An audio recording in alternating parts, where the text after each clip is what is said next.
And then I worked on Jay Mansfield's Car, which is a very underrated film too. So I would say those. No, but in real, I love him in Taking Chance. I think Bacon is excellent in that film. He's very quiet. I think it showcases just how much range he has. I also thought he was really excellent in, oh man, the Clint Eastwood picture with Tim Robbins and Sean Penn chewing the scenery while he does the most subtle, best work. Mystic River.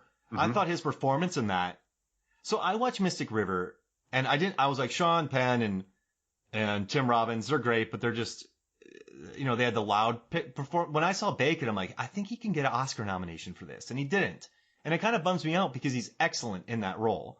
I also love him in Tremors. I don't think people understand how he's really great with Fred Ward in that film. I think he's excellent.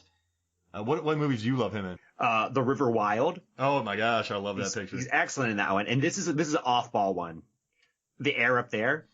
And where's the coach? He goes and plays basketball in Africa. Yeah, I love that movie. Obviously I did when I was little. This one is probably not as well known. Echoes. Or not as, oh yeah, Stir of Echoes, he's good in that. I liked him in Flatliners. I know that movie is not generally well received, but I have a very warm feeling towards that, and I think it's an interesting concept. His performance in X-Men First Class, sorry to interrupt, my apologies, but I like him a lot in X-Men First Class where he's clapping when the kid's going crazy. It's a very it's a very scary performance that he puts in that. Yeah. Yeah. And I think that's actually a perfect segue to the question I was like slowly getting to. You know what? That's actually going to be our draft at the end of this film, or end of this podcast, which is movies that need more bacon. So we'll save that.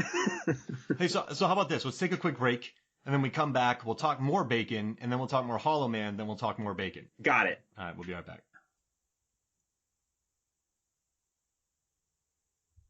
Welcome back to Movies, Films, and Flicks. David, how would you rank the kills in this movie? Oh, that's a great question. Okay, what are my favorite kills? Do you want me to tell you what the kills are, and then you can rank them? Yes. Yeah. All right. So Dr. Kramer, he drowns in a pool. Janice is killed off screen. Frank is stabbed with a pipe. Carter gets the nastiest neck head wound ever. And then Kim Dickens, Sarah, gets her neck snapped like butter. Yeah. Okay. So I don't think the kills in this movie are particularly interesting. I'll just say that. At least not compared to, other slasher films. But I guess it's when the woman is strangled. That's the first woman. That'd probably be the most interesting one to me. Then the neck wound. Oh, yeah, that strangling is bad. Oh, yeah, she is strangled. Yeah, she's not. Yeah, you're right.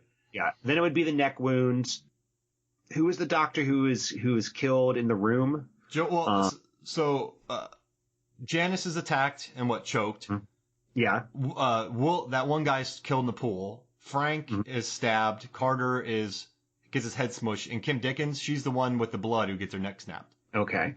So I guess it would go head smush, neck wounds, drowning, and then neck snap. And he gets stronger. That's crazy. It's crazy. He gets so strong. He turns into a Terminator, basically. So Greg Grunberg, he's not a little guy. And Bacon grabbed him by the neck and lifted him from the ground, correct? Yeah, absolutely. So he gets superhuman powers. We have to assume that. Yeah, that's where when I was watching it, I was like, oh, this doesn't make any sense. But then I was like, none of this makes any sense. I'm going to keep watching. So he gets his body burnt off. So does that regenerate immediately? I don't know. When I saw that, my first thought was, is he just walking around with a giant invisible festering wound? But it clearly not, because when he comes back at the end, he seems stronger than ever. Because he gets electrocuted, he gets whacked with crowbars. He gets blown up in a fire, right? And then he gets dropped. Yeah. Wow. Yeah, he can take a lot of damage. It's pretty... So that gorilla should have just smushed Brolin's head. Yeah. But the gorilla must have been nice when it got invisibility. Yeah. I mean, you were just stuck in a cage. The most brutal kill, though, is the dog. Oh, yeah. That's really, really disturbing. I read that an organization came in to watch the actual footage to make sure that didn't actually happen. Yeah, I was reading. It was on the trivia page for IMDb. No. Yeah, it was something that they came in, they thought it was real, and then they showed them the footage, and what happened is that Bacon took the dog out and gave it to an assistant, and then they had a prop there, and he just smashed the prop against the cage. That's interesting. Yeah. When that scene happened, my girlfriend was like, "I'm done with this film." No, so when we took this movie out of the DVD player, my wife Megan was like, "The DVD player's happy now." So, and then I thought that was pretty interesting. The speech about how he like someone can go from A to D, but he needs the B to C, right? Isn't that the speech that Brolin says? A to D, right? But so some people can go A to D, but he needs the B and C to get to D. Yeah, it's linear thinking versus just giant leaps. Got it. Abstract thinking. I thought that was a pretty interesting. I like stuff like that in this film. That's what I'm saying. There's like some interesting parts of it, but there's these really icky parts that make the viewing experience difficult. And that's why it makes it discussing this film so bad. And it's probably why I'm not going to watch this film again. Like, I thought I had a somewhat pleasant memory of this film, but watching it again, I'm like, what was I thinking? So, you know when he told the joke about him, the Invisible Man, and Wonder Woman and Superman? Yeah. So then that means that Elisabeth Shue was Superman in that joke. I guess. Because she wins everything, right? So she's the alpha? She is the alpha, yeah. I thought that was, I don't know. I just remember that joke. I heard that joke when I was 18. I'm like, that's hilarious. It's because 18-year-old boys don't have empathy. Yeah. But, I mean, listen, this movie, it looks great. That's what it comes down to. I'm very happy that Kevin Bacon starred in it. I think I'm a big fan of his.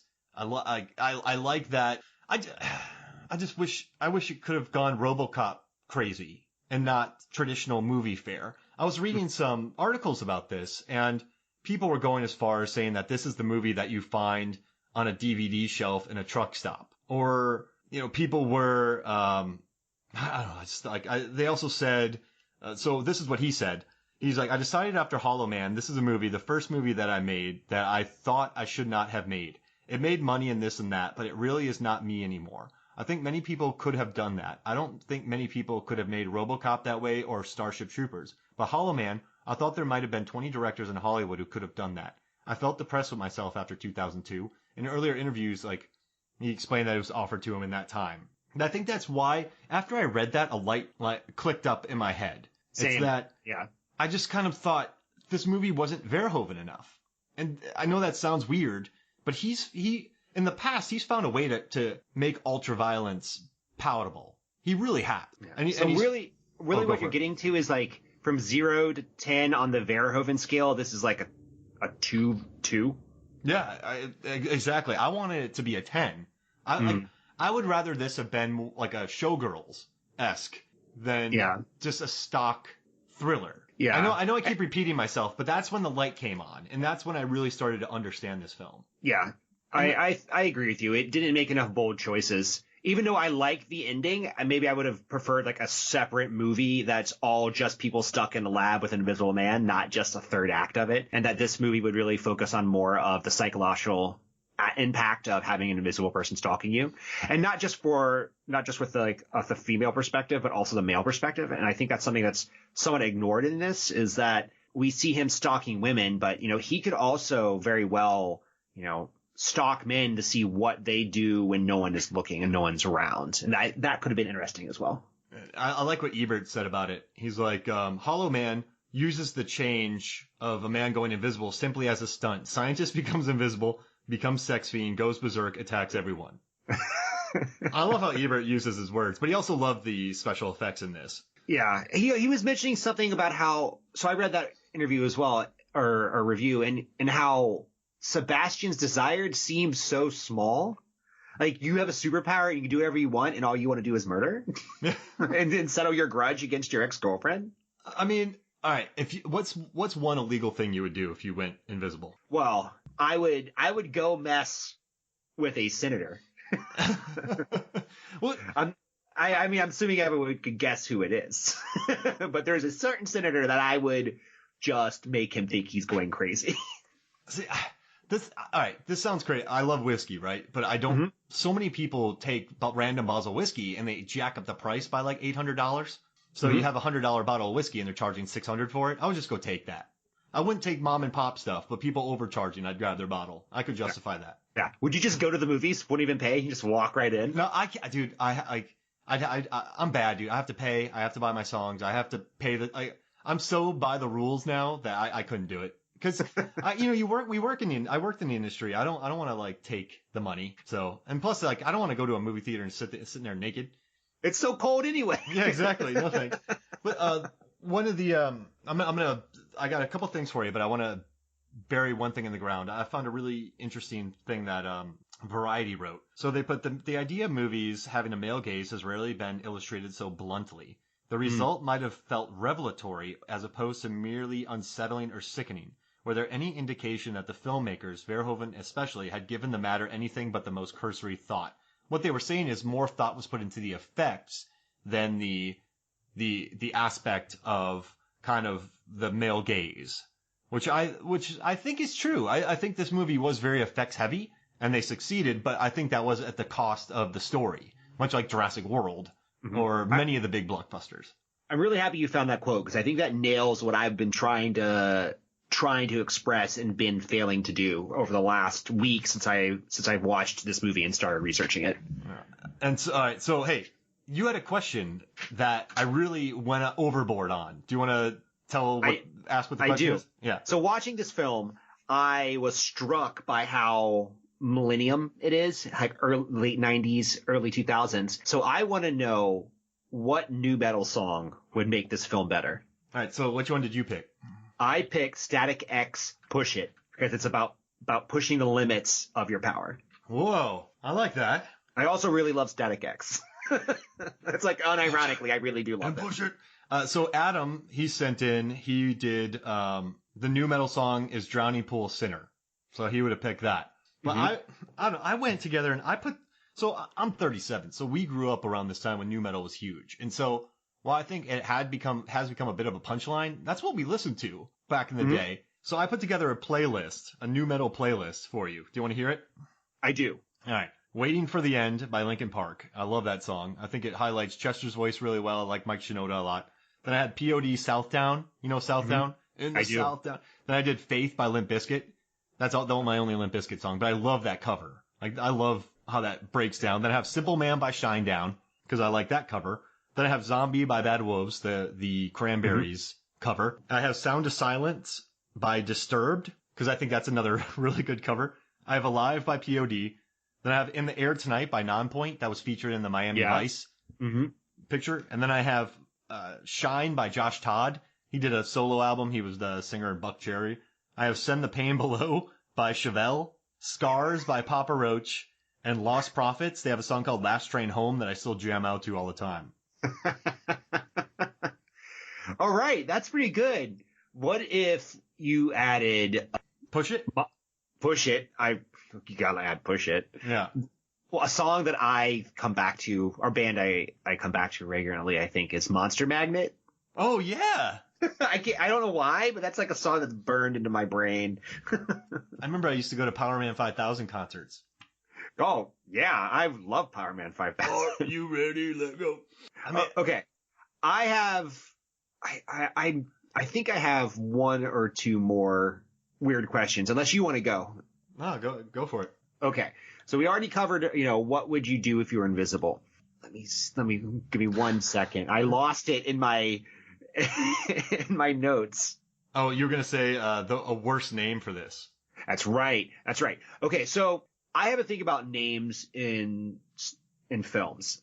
Like, you should have an interesting name, but not a generic name. And while I understand that a name is supposed to signify something to, eagle-eyed listeners and viewers, I hate the concept of naming a character after Cain from Cain and Abel. It's like basically naming a character protagonist bad guy. Yeah. So I made a list of some of the worst bad guy names that I could think of.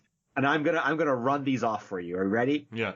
Jericho Kane. That's been in a movie. That is in End of Days. Oh yeah, Jericho. Yeah. So these are real names. It's from End of Days, that by coincidentally one of the same writers of this film. Yep. Cypher Rage from After Earth. Helen Shivers from I Know What You Did Last Summer, and this isn't a movie, but it takes the cake, I think, of worst names ever.